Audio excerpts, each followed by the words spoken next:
किसी जमाने में विक्रमगढ़ नाम का एक राज्य हुआ करता था। उस राज्य के राजा की दो रानियां थीं। बड्ढी रानी का रूप सामान्य था, लेकिन छोटी रानी काफी सुंदर थी। इस वजह से राजा छोटी रानी को अधिक प्रेम करता था और वह छोटी रानी की हर बात भी माना करता था। एक दिन छोटी रानी ने राजा से बड़ी रानी की शिकायत कर दी। राजा बड़ी रानी से नाराज हो गए, जिससे दुखी होकर बड़ी रानी महल छोड़कर जंगल की तरफ जाने लगी। रास्ते में एक नदी पड़ी, जिसके किनारे पर एक अनार का पेड़ था। बड़ी रानी उसी पेड़ के नीचे बैठ गई और रोने लगी। उसकी रोने की आवाज़ सुनकर वहां पर एक नन्ही परी आई। उस नन्ही परी ने रानी से उसके रोने की वजह पूछी। रानी ने रोते हुए उसे अपनी सारी बात बता दी।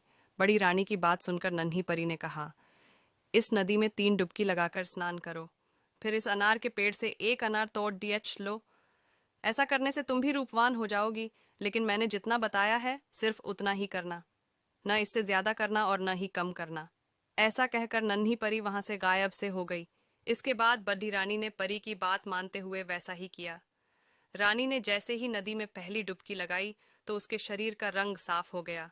दूसरी डुबकी लगाने पर रानी का शरीर सुंदर कपडढ और जेवर से सज गया। तीसरी डुबकी लगाते ही रानी के बाल लंबे, घने और सुंदर हो गए। अब बड़ी रानी बहुत ही सुंदर हो गई थी। इसके बाद जैसा नन्ही परी ने कहा था, नदी में 3 डुबकी लगाने के बाद रानी ने अनार के पेड़ से एक अनार तोड़ लिया। तोड़ते ही वह अनार फूट गया और अनार के सारे बीज सैनिक बन गए। उन सैनिकों ने रानी के लिए एक पालकी तैयार की, जिसमें बड़ी रानी को बैठाकर वो वापस राज्य में लेकर आ गए।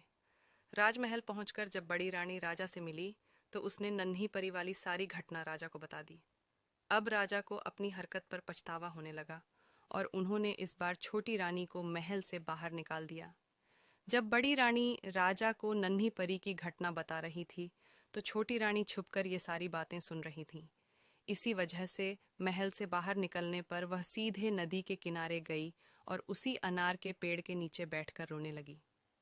छोटी रानी के रोने की आवाज़ सुनकर नन्ही परी वहां प्रकट हो गई और उसने रानी से उसके रोने की वजह पूछी। छोटी रानी ने झूठ बोलते हुए नन्ही परी को बताया कि बड़ी रानी के कहने पर राजा ने उसे महल से बाहर निकाल दिया है।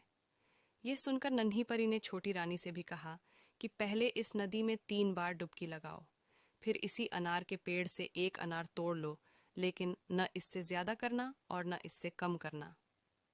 ऐसा कहकर नन्ही परी वहां से फिर गायब हो गई। नन्ही परी की बात सुनकर छोटी रानी बहुत खुश हुई।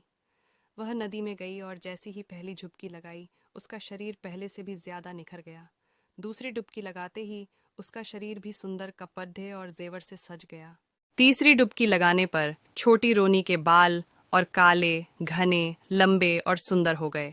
अब छोटी रानी पहले से भी ज्यादा सुंदर दिखने लगी थी, लेकिन छोटी रानी ने सोचा कि अगर वह 3 डुबकी लगाने से इतनी सुंदर हो सकती है, तो और डुबकियां लगाने पर वह और अधिक सुंदर हो जाएगी। उसने ऐसा सोचकर कई सारी डुबकियां लगा ली। ऐसा करने पर छोटी रानी के शरीर के सारे कपड़े फटे और पुराने हो गए। उसके सारे गहने गायब हो गए। उसके शरीर का रंग भी गहरा हो गया। शरीर पर दाग और दाने निकल गए। छोटी रानी अब पहले की तरह सुंदर नहीं लग रही थी। रोते हुए वह नदी से बाहर आई और अनार के पेड़ से एक अनार तोड़ा। अनार तोड़ते ही वह फूट गया। उससे एक सांप निकला और वह रानी को खा गया। कहानी से सीख मिलती है कि नन्ही परी और छोटी रानी की कहानी हमें सीख देती है कि दूसरे लोगों के लिए कभी बुरा नहीं सोचना चाहिए।